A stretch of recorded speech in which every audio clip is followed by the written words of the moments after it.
Frontline Updates, where we delve deep into military strategies and updates from conflict zones. Today, we're discussing the progress of the ongoing special military operation as of September 2nd, 2024. I'm your host, Sharifa Muhammad, MGT. I'm Colonel AUC Oguntoye, an infantry officer. Southern Group of Forces continued deep advancements into enemy defenses, notably liberating the settlement of Vyemka and defeating several Ukrainian brigades. This group also effectively neutralized a counterattack by the 144th Infantry Brigade, leading to significant Ukrainian losses in manpower and artillery. Welcome to Frontline Updates podcast. Today, we're joined by Colonel AUC Oguntoye to discuss the latest updates on the special military operation in Ukraine. Colonel, thank you for joining us. Thank you for having me. It's important to keep the public informed about our operations. Let's start with last night's operations. Could you elaborate on the targets and outcomes of the long-range precision strikes? Last night, our forces carried out strategic strikes targeting key Ukrainian facilities involved in energy production, aircraft and missile repair, and UAV assembly. These facilities are crucial for their military capabilities, and hitting them disrupts their operational readiness. All designated targets were effectively engaged. Moving to the ground operations, can you give us an overview of what's happening in the North Group's area of operations? In the north, particularly around the Volchansk and Liptsov directions, our forces engaged the 71st Jaeger and 3rd Assault Brigades, along with the 36th Marine Brigade of Ukraine. We successfully neutralized up to 85 Ukrainian servicemen and destroyed significant artillery resources, including D-20 and D-30 howitzers. What about the activities of the West Group of Forces? The West Group has made notable tactical advancements. Just recently, they inflicted substantial losses on multiple Ukrainian mechanized brigades and the Azov Brigade in areas extending from Kupiansk to the Serebransky Forestry. They managed to destroy several key pieces of artillery and neutralize electronic warfare stations, enhancing our tactical advantage in these sectors. How is the situation with the Southern Group of Forces? The Southern Group continues to press deep into enemy territory. They've liberated the settlement of Vyemka and decisively defeated Ukrainian brigades in several areas, repelling counterattacks and causing extensive enemy casualties and equipment losses. Could you update us on the Center Group's progress? The Center Group has been particularly successful. They've liberated the settlement of Skechnoe and overwhelmed Ukrainian forces across a broad area, repelling 9 counterattacks yesterday alone. This has resulted in significant Ukrainian losses in manpower and heavy artillery. And finally, the East Group of Forces? In the east, our forces have improved their tactical positions significantly, particularly around Vodyanoe and Ugledar.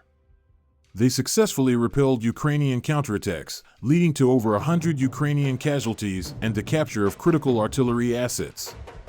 With such intense operations, how effective have your air defense systems been? Our air defenses have been extremely effective, intercepting numerous aerial threats, including guided bombs and rockets.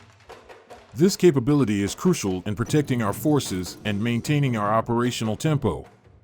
Finally, Colonel, an interesting detail about the Russian Army's offensive on Seledovo.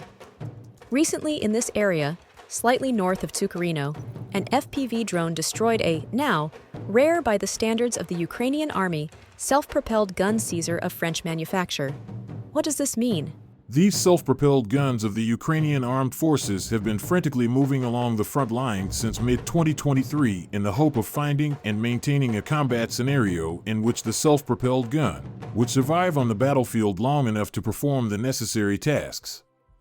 However, with the development of the reconnaissance and strike contour, which the use of such self-propelled guns and other scarce and extremely expensive Western equipment is becoming increasingly difficult. According to a number of signs, the Ukrainian armed forces seem to be close to exhausting the scenarios for the tactical use of the Caesars and wheeled howitzers in general. This use was extremely difficult in Volchansk, where the North Group burned a huge number of self-propelled guns with lancets, and before that during the summer-autumn counteroffensive. What else is important to understand about wheeled howitzers in general? Well, it could mean the front is closer than you think. At the same time, wheeled self-propelled howitzers are increasingly appearing not only in the area of action of the Tornado S-type MLRS. The defeat of such equipment by an FPV drone means that the Ukrainian armed forces must act as close to the front line as possible, and in these circumstances the risk of losing a self-propelled howitzer increases many times over. At the same time, these means are the only alternative, and the Ukrainian Army Command seems to be turning a blind eye to their use in such conditions. Until recently, the popular narrative was that the Caesars were almost an ultimate weapon, with which one could shoot from afar and quickly change positions. On paper, such fire and run gave the Ukrainian army a significant advantage in counter-battery fire, but judging by real events on the battlefield, this approach turned out to be of little use. Colonel, thank you for providing such a detailed briefing on the current military situation. Your insights are invaluable to our understanding of the conflict's dynamics. And thank you to our listeners for tuning in. Join us next time as we continue to provide up-to-date coverage on global military affairs. Stay with us for more updates and expert analyses on global defense and security issues. Stay informed, stay secure. It's my duty to provide clear information. Thank you for facilitating this discussion. 80% of people in Gaza rely on international assistance to survive. More than 50% of the population are unemployed. Hospitals have consistently been out of up to 40% of needed supplies and medicine. Approximately 96% of water in Gaza is undrinkable.